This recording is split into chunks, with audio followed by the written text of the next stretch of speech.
think the beauty of the swamps fascinates a lot of people, the danger of the alligators, and just some of them is maybe just to see a different way of life. What if the most dangerous creature lurking in Louisiana's bayou wasn't an alligator, but something entirely unknown? For generations, the deepest parts of Bayou Sorrel were avoided like forbidden territory. Waters so dark and strange, even the king of the swamp dared not disturb them. Then, during a fateful night, Troy Landry's son hauled up something that defied all explanation. A living enigma with unnatural intelligence that nearly cost Troy his life. This isn't just a story about alligator hunting. It's a plunge into the unseen depths where nature's mysteries hide, and something ancient is fighting back. The Forbidden Channel Mystery. Bayou Sorrel's deepest channel was a place steeped in whisper and warning long before any modern sonar could reveal its secrets. For decades, seasoned swamp hunters like Troy Landry knew to avoid this stretch of water the currents defied logic, plunging into depths that were unlike any other part of the bayou. Troy's grandfather once told him there were underground rivers older than the Mississippi, places where creatures lived that didn't belong to our world. "Leave that channel alone, boy," he warned. "Nothing good comes from dragging up what's meant to stay buried." Troy spent over 6 decades navigating the difficult waters of the Atchafalaya Basin, building a legendary career in alligator hunting. He respected the family rule about the Forbidden Channel, understanding the danger and mystery it held. The deeper water flows below the surface as if guarding some unseen realm, and local fishermen told stories of lost equipment and strange catches that even the bravest dared not talk about openly. The area had a reputation not just for peril, but for things that belonged to myths rather than reality. Despite his skill and fearlessness, Troy never set a line in this part of Bayou Sorrel until something changed. New technology and an unexpected discovery nudged him toward a decision that risked everything he knew. His curiosity, mixed with a family legacy of resilience and toughness, drove him to challenge generations of caution. The silence around this channel was about to be broken, but the consequences would be far beyond what even the Landrys had imagined. The bayou, with all its twisting channels and hidden depths, held stories buried beneath layers of history. Locals whispered about unnatural movements in the waters, fish and turtles showing bizarre mutations, and fishermen disappearing without explanation. Yet no one had been able to pin down the root of the unease or what truly dwelled in the dark water below. The Forbidden Channel remained a boundary, a place where the known ended and the unknown waited patiently. Within this weighty silence, a new chapter was about to be written. Troy's decision to break the old family rule set in motion a series of events that would unveil a mystery decades in the making. But even with all his experience, the Landrys were unprepared for what emerged from those shadowed depths. Still, the risk was fueled not by reckless bravado, but by an astonishing discovery made possible by technology that revealed what human eyes alone could not see. The mysteries of the bayou were about to surface in a way that challenged everything known about its ecosystem. The Forbidden Channel's dark waters promised more than danger. They held something that defied nature's rules and man's understanding. The story that would soon unfold was unlike any gator tale before it.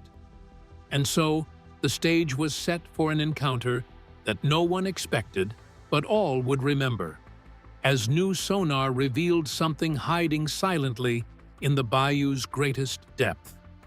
The sonar discovery.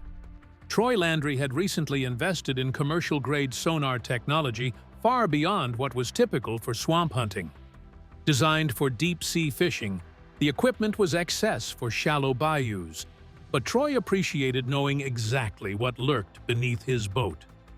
On November 16th, while idling near Bayou Sorrel, the screen suddenly lit up with an unthinkable sight.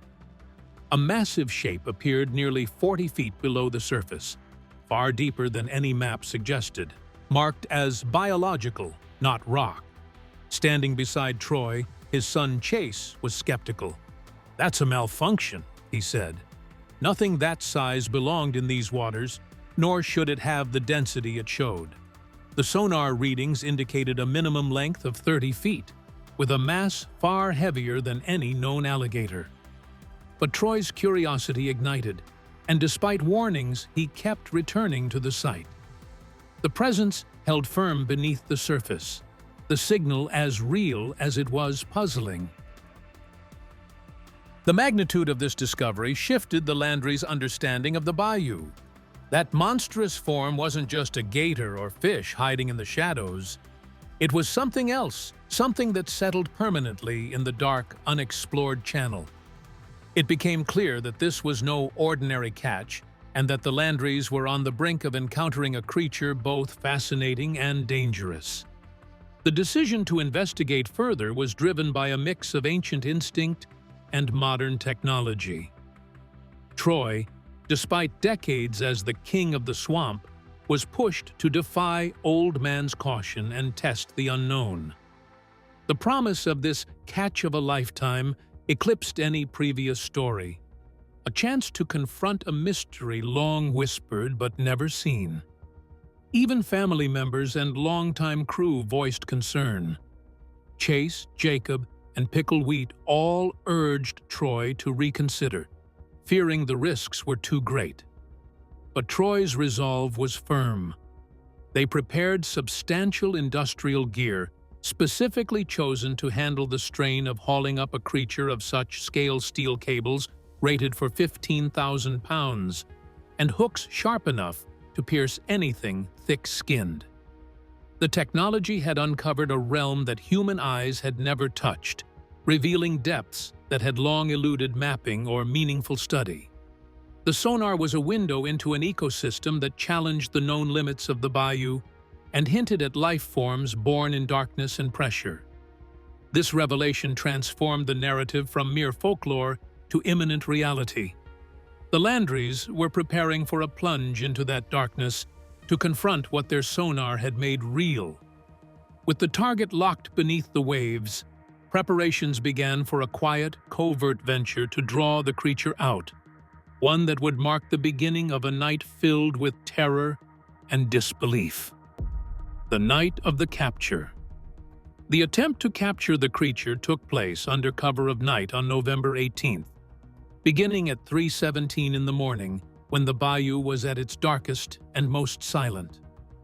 Troy positioned the boat directly over the sonar signal, slaying the engine to avoid disturbing whatever lived below. The bait dropped was a heavy offering deer quarters and whole chickens enough scent to attract any predator, delivered precisely into the abyss, where darkness swallowed visibility beyond 10 feet. After waiting 23 tense minutes, the line suddenly tightened with a force powerful enough to threaten the winch, straining against weight registered as over 8,000 pounds. The winch groaned under the load as Troy engaged the retrieval motor. Slowly, the water churned not with the violent thrashing of a hooked alligator, but with an eerie vibration that reverberated through the hull and unsettled the very air. Chase's concern grew palpable. "Dad, this don't feel right," he whispered, sensing something unnatural beneath the boat. Though many urged caution, Troy's determination drove him onward. Moments later, at 3:47, the surface of Bayou Sorrel exploded as the creature breached. What emerged defied classification. The mass was long and covered in scales that seemed to absorb light instead of reflecting it. Its head was angular, too large for any known swamp animal, and it sported appendages that resembled neither fins nor legs, but something in between capable of moving both in water and potentially on land. The creature's eyes held a chilling intelligence, a knowing awareness that froze everyone in stunned horror. The boat erupted into chaos with primal screams as the men witnessed something impossible, something that should not be. The creature was exposed for barely 5 seconds before the steel winch cable snapped cleanly as if severed, despite being rated for almost twice the load it bore. In a violent splash, the creature plunged back into the depths, nearly capsizing the boat in its wake. Instinctively, Troy grabbed a gaff hook and managed to strike the creature as it fell. The impact wasn't without consequence. A spray of unknown liquid sprayed Troy in the face and chest. What followed was a scream unlike any his son had ever heard, a sound born of pain and fear, as Troy's skin blistered and swelled rapidly. The substance proved highly toxic, burning flesh and causing neurological distress that would soon threaten his very life. The hunt was abandoned amid the chaos. The boat raced back toward shore, with Troy deteriorating rapidly, his eyes showing disturbing neurological symptoms. What had been dragged from the bayou's deepest channel was not just a threat to their livelihood, it was a danger none of them had prepared for.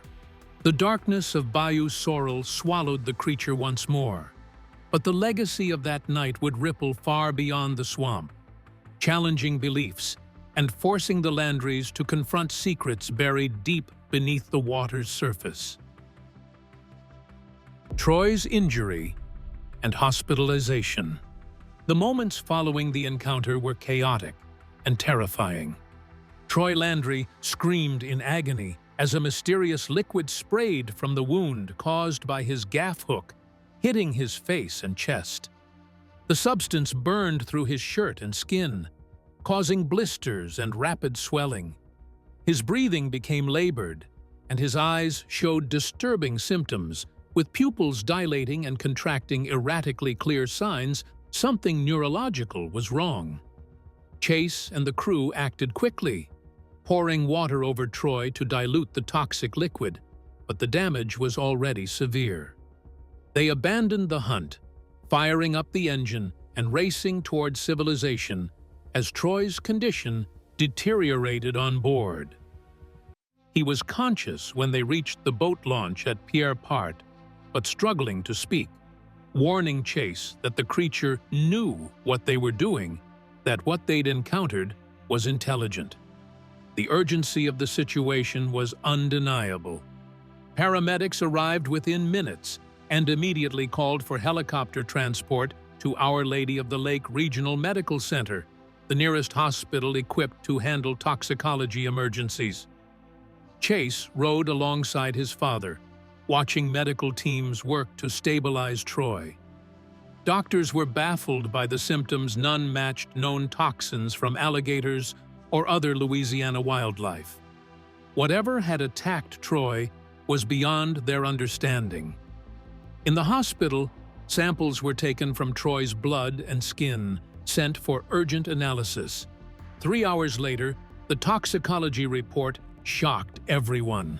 The compound was unlike anything in medical databases. It was not venom from snakes, jellyfish toxins, or any familiar biological defense. Instead, the molecular structure appeared deliberately engineered to attack the human nervous system, causing rapid cellular breakdown. Dr. Sarah Chen, the lead toxicologist, confronted Chase privately, her skepticism fading into alarm after reviewing video footage of the creature and the attack. She explained that Troy's symptoms aligned with exposure to a synthetic neurotoxin that could not plausibly have occurred naturally. The implication was staggering. Either they had encountered a genetically modified species or something unknown to Earth's natural evolutionary path. Federal agencies quickly became involved. Within 6 hours of Dr. Chen's report, officials identifying as CDC but linked to intelligence branches arrived at the hospital. They seized Chase's phone, confiscated the video, and warned all medical staff about confidentiality. The case was classified with a level of seriousness far beyond routine medical emergencies. Though Troy stabilized over the following days under experimental treatment, he was far from recovered.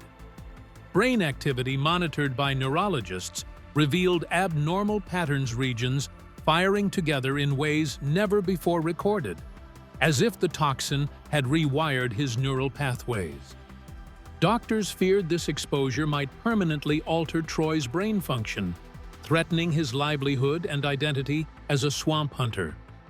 Family and doctors faced an uncertain future. Troy's condition remained serious and fragile, with no clear path to complete recovery. The creature that surfaced from Bayou Sorrel's deep channel had left an indelible mark not just physically on Troy, but on the very nature of what lay beneath the bayou's waters.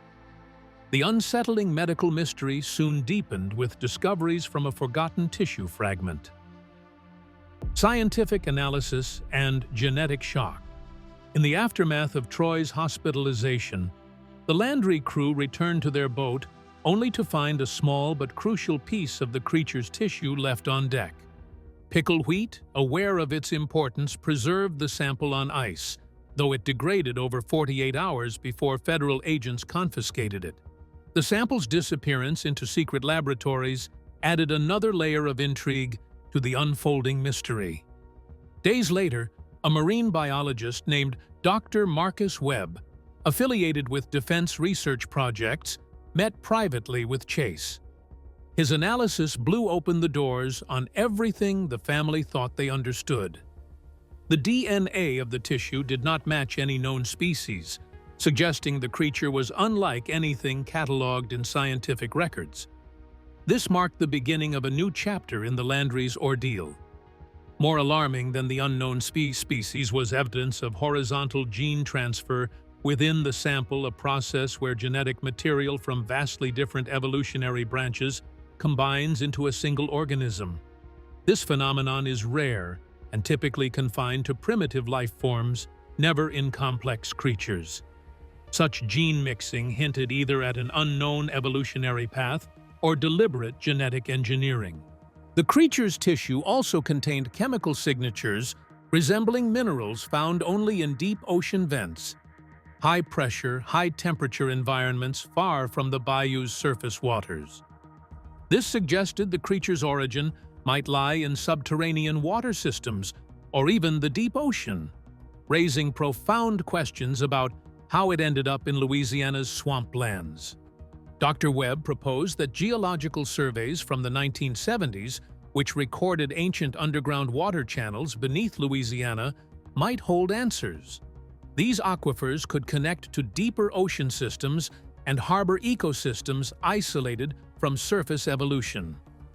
Bayou Sorrel's forbidden channel might be where these ancient waters occasionally breach the surface, allowing strange creatures access to the bayou. Local folklore supported this troubling theory, with old-timers recounting sightings and unexplained phenomena dating back generations. These legends spoke of unnatural creatures emerging during floods or storms, creatures that behaved unlike anything in the known ecosystem. What the Landry family encountered may have long been hidden beneath a veil of superstition and silence. The possibility of genetic engineering could not be ignored. Dr. Webb reluctantly acknowledged that past experimental programs might have altered local ecosystems in unknown ways. Some research, officially discontinued, may have left lasting, unintended consequences, perhaps even spawning this creature's existence. The shadow of human intervention around the bayou was growing darker and more complicated. The final revelation was both hopeful and terrifying. Scientists believe an antidote could be synthesized to reverse Troy's neurological damage, but it would require more samples, meaning a return to the dangerous depths. Chase now faced a wrenching choice: risk more injury and confront the unknown again, or accept that some mysteries must remain buried in the deepest parts of the bayou. The creature's origins and the price paid for uncovering it were just the beginning of the Landry's confrontation with a deeper, more dangerous world. Legacy and warning from the bayou. The Landry family's encounter with Bayou Sorrel's deep channel wasn't an isolated event. It echoed a long history of strange and unexplained incidents in the region. Chase Landry's research uncovered reports dating back to the 1970s, when two fishermen pulled up something unlike any ordinary catch and then mysteriously drowned under suspicious circumstances. Their boat was found capsized nearby, and samples from one victim revealed traces of an unknown toxin eerily similar to what Troy experienced decades later. Throughout the late 1970s and early 1980s, fishermen noted bizarre mutations among bayou wildlife catfish with extra fins, turtles with shell deformities, and alligators with unusual behaviors or coloring. Environmental groups blamed pollution and agricultural runoff, prompting cleanup efforts, but these abnormalities persisted sporadically. Local elders recalled seeing creatures emerge after storms, behaving in ways that defied natural understanding. These accounts suggest a deeper, concealed history of strange biodiversity within the bayou's darkest waters. Most haunting were stories preserved by elderly Cajun residents who remembered family lore about boiling water surfacing from underground rivers, bringing unknown creatures with it. Baptist Thibodeau, a 92-year-old lifelong resident, described how flood control and channeling had altered the landscape but hadn't erased these ancient dangers. Areas where water surged from beneath the earth were to be avoided, known as portals, through which things alive in the dark might rise briefly before retreating. Such cautionary tales underscore a local wisdom that some places and creatures belong to realms beyond human control. Chase's return to the Forbidden Channel days after Troy's injury confirmed the ongoing presence of these mysterious beings. Sonar readings revealed not just one, but multiple signatures arranged in patterns indicating a possible colony or community structure. Then, a smaller creature surfaced and regarded Chase's boat with unmistakable intelligence. Its vocalizations were unlike any alligator bellow or fish splash complex, almost communicative, summoning responsive sounds from the water around it. Recognizing the clear warning, Chase chose to speak out publicly despite pressure to maintain silence. He urged other hunters and fishermen to avoid the deep waters of Bayou Sorrel, emphasizing the danger wasn't just physical, but beyond ordinary understanding. "What we brought up from that channel, that's not something we can hunt," he said, stressing the need for respect and caution in areas where unknown forces dwell. His plea reflected not only concern for safety, but a reverence for the bayou's hidden, untouchable life. Troy remained in intensive care, showing slow progress but persistent neurological challenges. Offers came with hefty compensation for another expedition to capture more samples, promising military-grade protection. Yet Chase refused. He declared some things are meant to stay in the deep, echoing his ancestors' warnings and the wisdom of generations that had long respected these waters' dangers.